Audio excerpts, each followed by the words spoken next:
Funding for this video is brought to you by viewers like you. Thank you.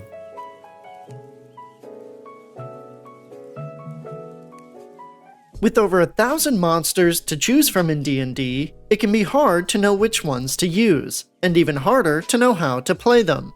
What weapons do they favor? What tactics would they use? How do they interact with other types of monsters?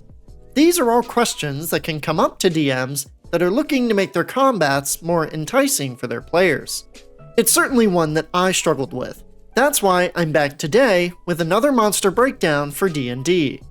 Hello again everyone, I'm Bill from AltRoll, and today I'm going to dive into a brief history of a D&D creature, how that history was adapted into 5th edition, and how this lore can help game masters make their combat encounters better. So, whether you're here for the cool lore breakdown or for the combat tactics, I'm hoping to give you a lot more to chew on when it comes to the monsters we face in D&D. For episode 21, let's examine the deadbeat dads of the changeling world, the Doppelganger. A Doppelganger, German for double walker, is a biologically unrelated look-alike of a living person. Seen as a harbinger of bad luck, the paranormal concept of doppelgangers existed far before the word was attributed to them. Seen in Egyptian mythology as Ka, Muslim folklore as Kadin, and Nordic mythology as Vardögr. It wasn't until Catherine Crow's 1848 book, The Night Side of Nature, that the German word doppelganger became more associated with the concept. Since then, doppelgangers have appeared in various cultural media, such as Stephen King's The Outsider, Jordan Peele's Us, video games like Castlevania, and tabletop games like D&D. Introduced to D&D through the Greyhawk supplement in 1975, the doppelganger was described as a creature that was mutable in form. It was implied that they can only transform themselves into creatures they were actively observing, and were limited to just transforming into humans, due to some weird semantics around the term person in OD&D. Even back then, it was stated that the doppelganger was an intelligent, evil creature that roamed in groups to attack by surprise.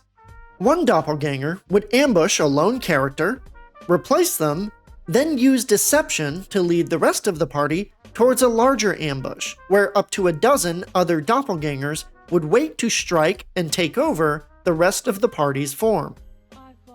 Unfortunately, these early doppelgangers didn't have much lore behind why they do what they do, simply stating that they're evil and they want to steal your face. Luckily for us, the release of the AD&D Monster Manual in 1977 helped fill these gaps.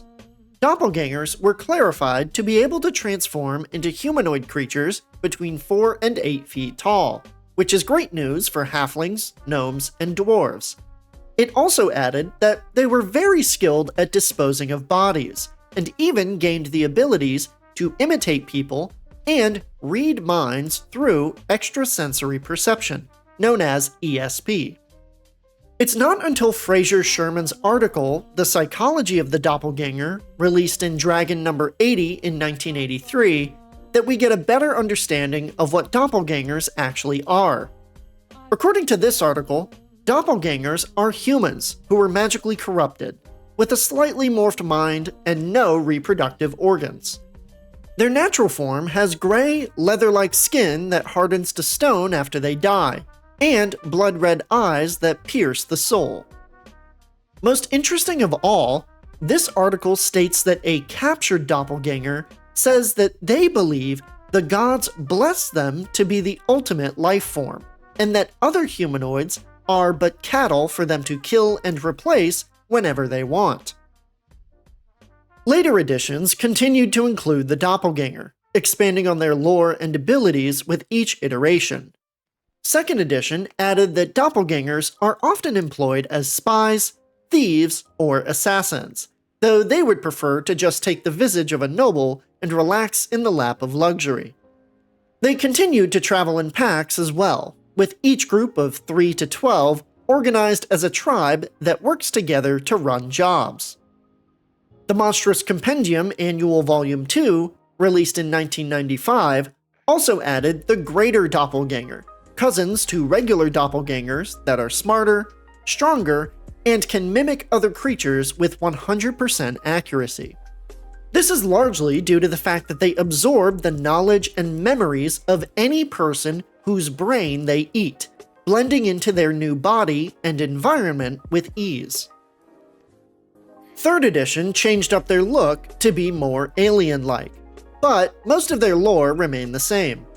Instead of ESP, doppelgangers were given an always-on detect thoughts ability, which worked alongside their +10 to deception and +11 to acting to keep them from getting caught in a lie. The Greater Doppelganger also made a return in this edition, plus the new ethereal doppelgangers began making their homes in the ethereal plane. Dungeon Masters aren't the only ones who got new additions though, as 3rd edition also included the Changeling race option for players, a distant descendant from doppelgangers and humans that were more limited in their shape changing and could not read minds. Doppelgangers in 4th edition were largely the same as prior editions, though their intentions for stealing someone's look was clarified to not always be for purely evil intentions. In 5th edition, doppelgangers are described as devious shapeshifters that take on the appearance of other humanoids. Found in every land and culture, a doppelganger's adopted form allows it to blend into almost any group or community. However, unlike the Greater Doppelganger of prior editions, its transformation doesn't impart languages, mannerisms, memory, or personality. Instead, 5th edition doppelgangers will follow or capture creatures they intend to impersonate, studying them so that they can be them more accurately. They'll use their thought-reading ability to probe into a victim's mind, extracting anything they can about how to better emulate that person. Unlike in older editions, doppelgangers in 5th edition work alone or in small groups, with group roles shifting from con to con. Normally, one might think these groups help bolster the ranks of doppelgangers through reproduction, but their lore is pretty explicit that they are too lazy and self-interested to want to raise their young, making them the deadbeat dads of the shapeshifter world. When a doppelganger wants to reproduce, it will assume an attractive male form and seduce an unsuspecting woman, leaving them to raise the child on their own. This child will, by all accounts, appear normal, until it reaches adolescence and discovers its true nature. These adolescent doppelgangers then leave home to join their kin, finding a group to move with and start the cycle anew. Now that we've examined their lore, let's pivot over to the doppelganger's stat block to take a look at how they work mechanically. Starting at the top, we have their size, creature type, and alignment. Size in 5th edition defines the space a creature takes up in combat, with a medium creature taking up a 5 foot by 5 foot square or hex on a battle map. Using the 3.5 edition Dungeon Master's Guide, shown here, doppelgangers can be between 4 to 8 feet tall and weigh between 60 and 500 pounds. Their creature type is monstrosity, with shape changer in parentheses. Monstrosities are monsters in the strictest sense, and serve as a catch-all category for creatures that don't fit into any other category. Alignment broadly describes a creature's general outlook on the world and combines their moral beliefs with their attitudes toward society and order. The alignment of the doppelganger is true neutral, meaning they prefer to steer clear of moral questions and don't take sides, doing whatever seems best at the time. Below that top bar are the rest of the doppelganger's stats, which are essential for the Dungeon Master to play them in combat.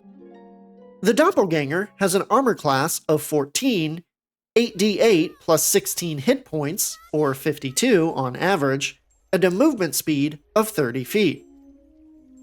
Looking at their ability scores, they have 11 strength, 18 dexterity, 14 constitution, 11 intelligence, 12 wisdom, and 14 charisma. With 10 being average for an ability score, the Doppelganger has high dexterity, constitution, wisdom, and charisma, and average strength and intelligence. For their skills and proficiencies, the Doppelganger has a +6 to deception, a +3 to insight, is immune to the charmed condition, has dark vision out to 60 feet, has a passive perception of 11, speaks common, has a proficiency bonus of +2, has a challenge rating of 3, and awards 700 experience points when killed. In terms of special abilities, the Doppelganger has the Shape Changer, Ambusher, and Surprise Attack abilities. Shape Changer states that the Doppelganger can use its action to polymorph into a small or medium humanoid it has seen, or back to its true form. Its stats other than its size remain the same in each form, but any equipment it's wearing or carrying is not transformed. It reverts to its true form when it dies. Ambusher grants the Doppelganger advantage on attack rolls against any creature it has surprised. Surprise Attack states that if the Doppelganger surprises a creature and hits it with an attack during the first round of combat, the target takes an extra 3d6 damage from the attack.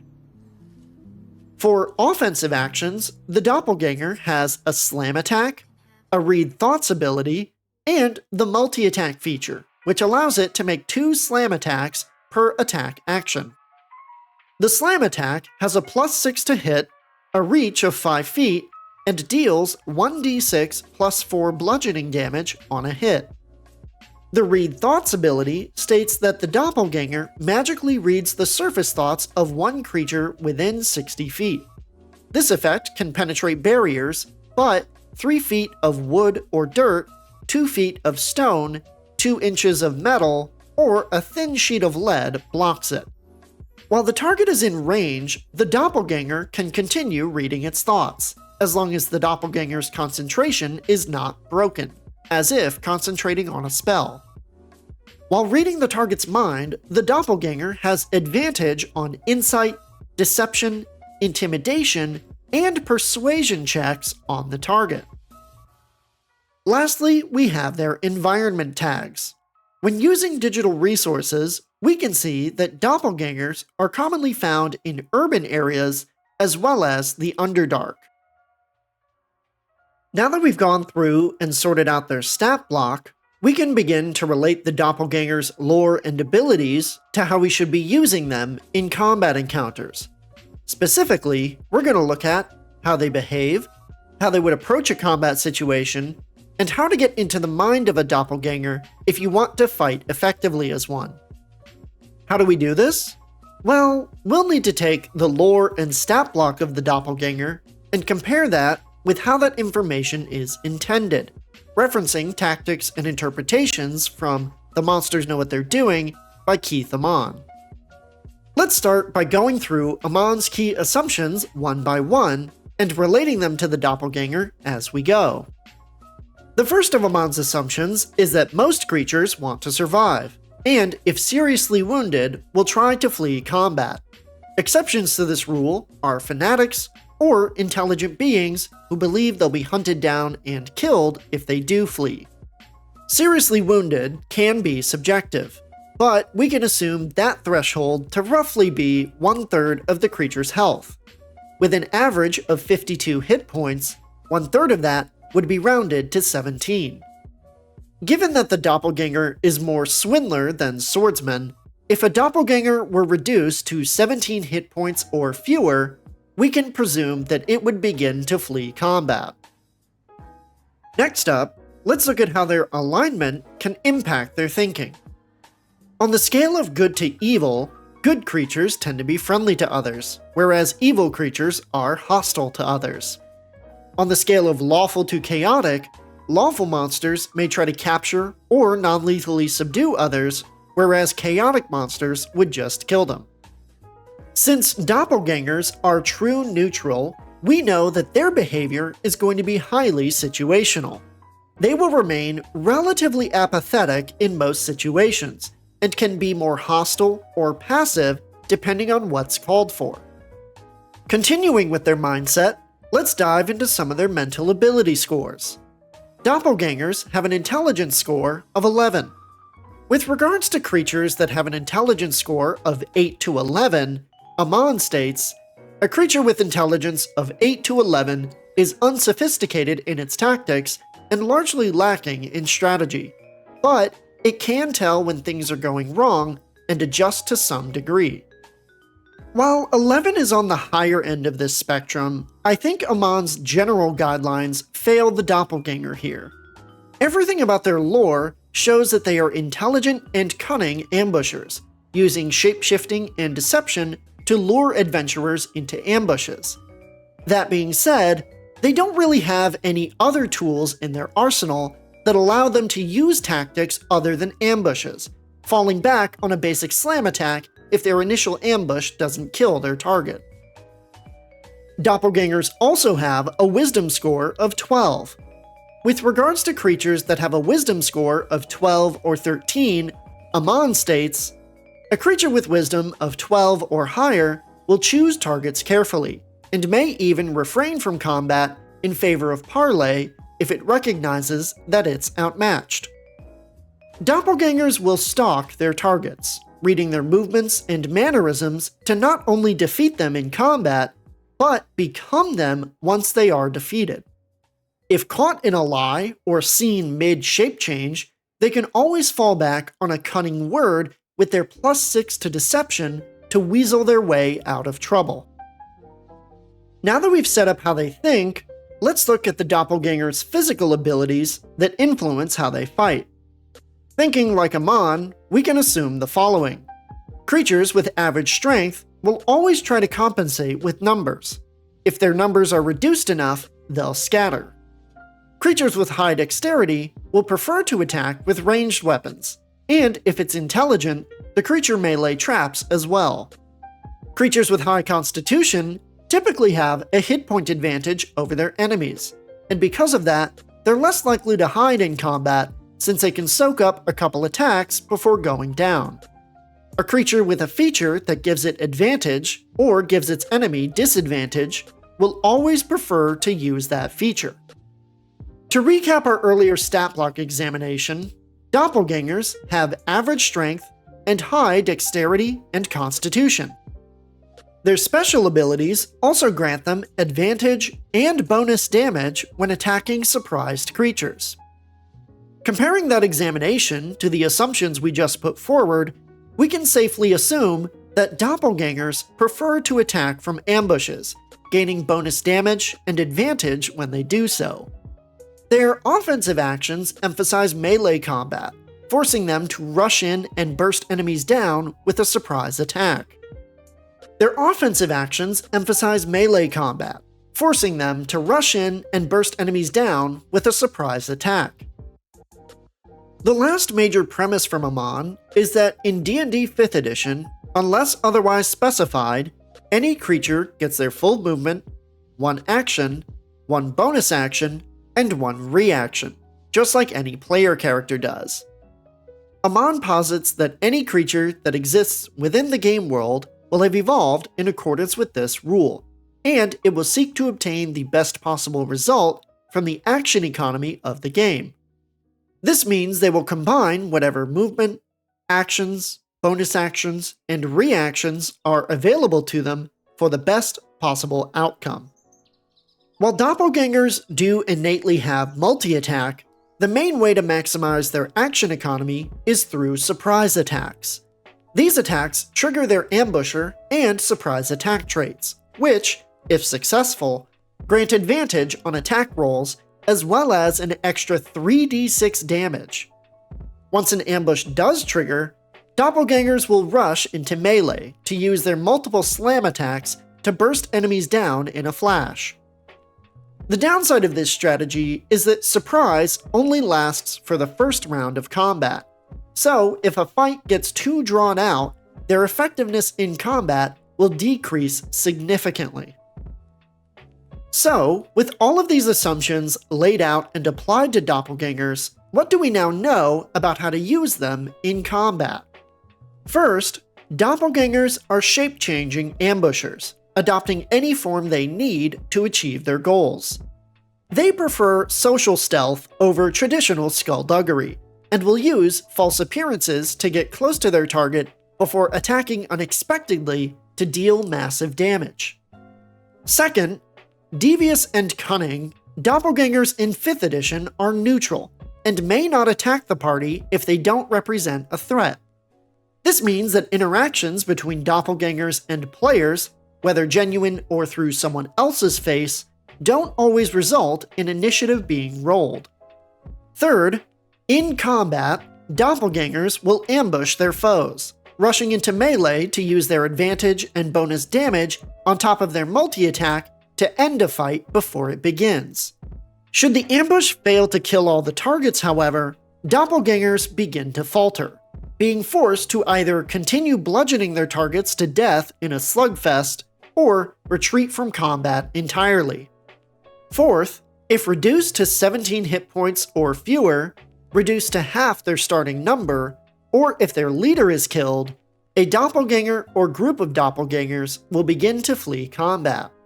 Their movement speed of 30 feet means they'll dash away from combat as quickly as possible, using nearby crowds and their shapeshifting to lose pursuers. Fifth, if a doppelganger wins a combat encounter, they're likely to capture their target and study them to be able to better steal their mannerisms. Their neutral nature means this isn't always the case, however, and if hired to assassinate some pesky adventurers, they can default to killing over capturing.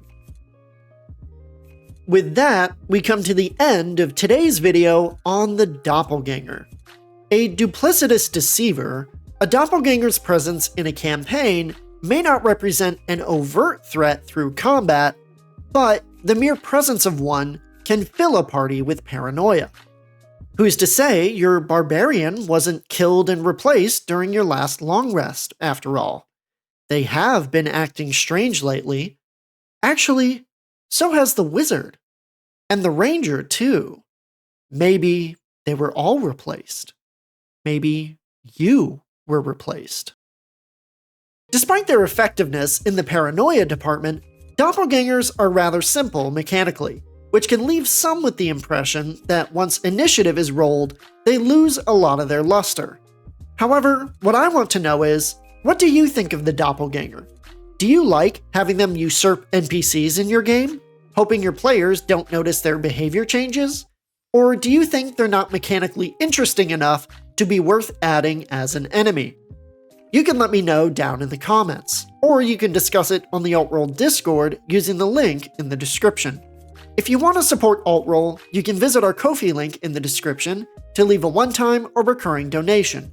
And make sure to like, subscribe, and hit that bell icon to be notified when our videos go live. However, that's all I had for you. Thank you all for watching, make sure to have a great rest of your day, and I'll see all of you next time.